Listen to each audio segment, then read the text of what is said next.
So here we have the Kia Niro on a 71 plate. I'm going to start off firstly by showing you around the outside of this hybrid car, and then we'll hop in and run through some of the controls on the inside. From the outside you can see it's a 5-door car with alloy wheels and tinted windows.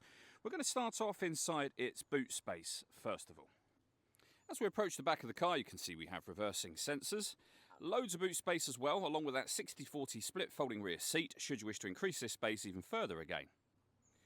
Okay, so we're just going to work our way back around to the front of the car, and then, as I mentioned, we'll hop in and run through some of the controls from there. Now that we've done a full circle of it though, you can see it's in fantastic condition the whole way around. Just briefly before we climb in, I think it's well worth seeing the interior from this exterior point of view. There's plenty to run through on the dashboard, so let's hop in and we'll do that now.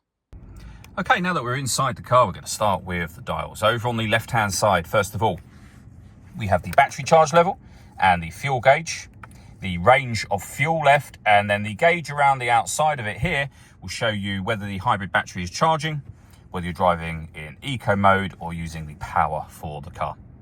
Over on the right hand side we have the speedometer, and then in the center the main trip computer, which includes the gear the car is in. It's an automatic of course, so we are in park at the moment, and along the bottom there the total miles for the vehicle as well. They are 39,741. We are on the kind of driving data menu at the moment, so you can, for example, have a digital readout for the speedometer. We have then a couple of sort of setting menus and back around to the beginning again, and accessing those is done using these two buttons just here. We've also got cruise control over that side. It's adaptive cruise control, meaning that if you hit this button, the vehicle is able to maintain its own distance between itself and the car in front.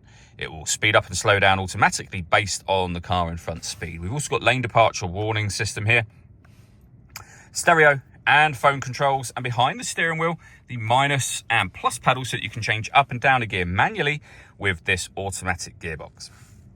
Into the center next we have the main touchscreen. So up on here, we're on the main menu at the moment. You can of course pair your phone. We're not going to do that at this moment in time. We have the radio, and you can see where it says band here, we have DAB, FM and AM radio all available. If you want to listen to your own music, you can do so from the media tab. It's grayed out at the moment because nothing is connected. You can connect up a USB device. You can also stream your music wirelessly via Bluetooth audio. We have Apple CarPlay and Android Auto, both available as well. So loads of ways to listen to your music. We have a climate control menu. We do have physical controls for this down below, which we will come back to in just a moment. And a full color reversing camera as well. Working our way down from there, we have the main volume for the stereo over on this left-hand side. We can then access the climate control that I mentioned a moment ago. These are the physical controls, so you can adjust the passenger temperature up and down, driver temperature up and down. You can increase and decrease the fan speed. You can determine what direction you'd like the air to be distributed in. When you're happy with those settings, the air conditioning is on at the moment, so that's off. Back on again. You can just hit auto. The car will now maintain the temperatures you've asked for by taking full control of the fan speed and direction of the air. You can manually override that whenever you wish to. We can recirculate the air that's in the car. That's a great way of heating it up or cooling it down quickly, depending on the temperatures you've set here. Of course, you can turn that off just as easily as you turn it on.